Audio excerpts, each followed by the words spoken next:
Hey, this is Brian Elaine from CrowdScribed, and this is 6.5 Questions with Sarah Bessey. Is it Sarah Danielle Bessey?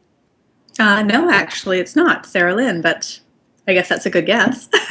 Not really, but I'm 0 for 18, or however many of these I've done. Okay. Sarah is the author of Jesus Feminist, which came out last month, November 2013, from Howard Books. Sarah, thanks for being here. Oh, thanks for having me. Absolutely. All right, question number one. Before we talk about your book, let's talk about writing. What are your ideal writing conditions? Hmm. Um, well, I'm a stay-at-home mom with three kids, and so I would say probably my ideal conditions is actually just quiet. I don't really require much beyond that. I've learned how to write pretty much anywhere. I wrote the book when I started it when I had a 4.5-year-old and a 2.5-year-old and a newborn. And oftentimes I would just be, writing during nap time or scribbling while they were in the bathtub, and I'd be sitting on the washroom floor. And so, a lot of, I guess, habits or parameters didn't exist for me. I just Yeah. take it where I can find a few minutes and scribble. I usually am just writing in my kitchen in my house. Yeah. Do you find you write better at night or in the morning?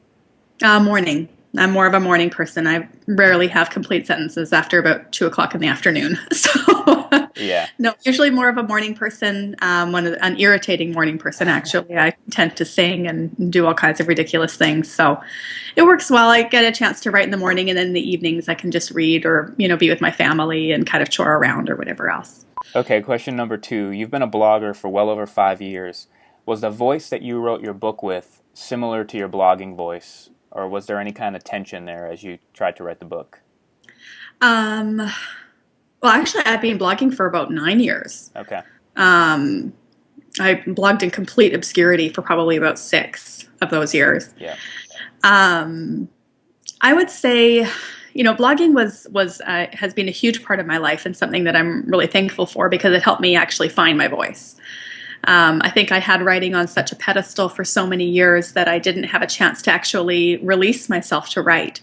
And blogging helped me get out of my own head and get out of my own expectations, particularly expectations around, length and publishing and, whatever else. And so it gave me a place to sort of try on, a different voice depending on who I was listening to until I think it probably took me 6 years of writing almost every day before I found what I felt was my authentic voice and kind of hit on the places where I was really passionate and really wanting to see some, just a bit more of a connection with who I really was. And then at that point, blogging was a great discipline for me to be able to have. So, writing the book was definitely a different trajectory because you have so much more room and space to really explore a topic and stay with it for a long time, which is really nice. But at the same time, there's also nice things about having your blog as a lab to just kind of get in there and mess around and try a few things out and then see where you go with it. All right, question number three. What surprised you most about the traditional publishing process? How long it takes. Yeah. I think that's probably the thing that surprised me most. It seemed like, I guess I didn't really have a whole lot of expectations. My path to publishing was definitely more organic and certainly didn't resemble anything, that I read and, highlighted in ebooks or anything like that. Right. But I think that was probably the biggest thing was just, you would meet a deadline and then it would just take a little bit of time because by the time you got through edits or by the time you got through production or by the time you got through, marketing and whatever else, it ended up being almost a year from the time I actually finished the book before it actually hit the shelves. And so that felt really long for me. I was ready for it to be out there. I was ready to, I think maybe as a writer or an artist, once you create something, you're ready to share it. Yeah. And so that was a bit of an adjustment for sure, especially since on my blog, I usually tend to publish my first drafts. All right, question number four. Have you ever experienced writer's block, and how have you dealt with it, or do you feel like it doesn't exist? Well, the answer is yes. I do feel like I have experienced it. I find that usually writer's block for me comes about because I don't have a well to pull from. So if I am feeling really dry or feeling quite empty creatively, it usually means that I'm not taking time to either live my life or do things that kind of fill up that creativity or that space for me. So I've learned over, all these years now to pay attention to it and just kind of let it be. Instead of trying to force my way through it and push through it, I usually try to take a little bit of time and just say, okay, what's going to help me feel like a person, instead of just someone who's producing copy. And so I think that, there's times when you have to put your butt in the chair and just do the work, absolutely. But I find that often if I take some time to re-engage the things that make me feel like a person and make me feel more like an artist, whether it's my family, whether it's going for walks, whether it's just, a huge thing for me is even shutting down the noise, of what I'm listening to, whether it's social media or anything else, and just find a place, where you feel more full. Then at that point, I usually find when you have a rich life, you have a lot of things to write about. Question number 5. You're currently working on a second book, I think. What's been different about that process so far from the first one?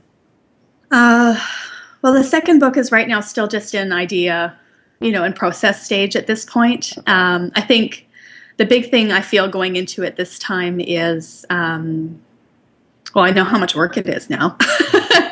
Yeah.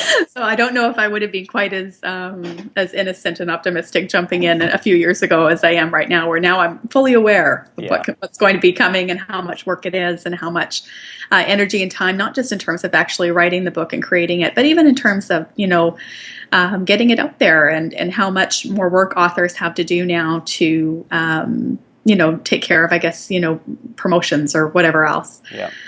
So there's that aspect of it, but I don't know. In some ways, it's nice because you feel like you actually know where you're headed. You know what you wanted to do. I'm looking forward to it anyway. All right. Question number 6. Of the last 10 books that you've purchased, how many were digital versus print? Not a single digital book. Yeah. Single one. No, I don't have an e-reader, and I feel like sometimes because I do so much writing on the computer, I get a little bit screen tired. Sure. And so I just, for some reason, I just have never ever bought I bought a couple of like Kindle ones I can read on my iPod when they were, free here and there. But to be honest, I never read them because I just have a hard time reading on them for some reason. Wow. Sounds like that's not going to change anytime soon for you either. Sounds like I'll be the last one left, though. I have a few things that, mark me as a little old lady, and that's probably one. All right, last question. Question number 7. How many cups of coffee do you drink on the average day? About 2. I usually have 2 cups of coffee in the morning, and then I usually have a pot of tea in the afternoon. Okay. Can you drink coffee after 5 o'clock, or will it keep you up? No, I'm old. Me too. Well, you can find Sarah online at sarahbessey.com. And to connect with readers and authors, find great books, and even publish your own, you can visit CrowdScribed.com. Sarah, thanks so much for your time. All right. Thanks, Brian. I appreciate it.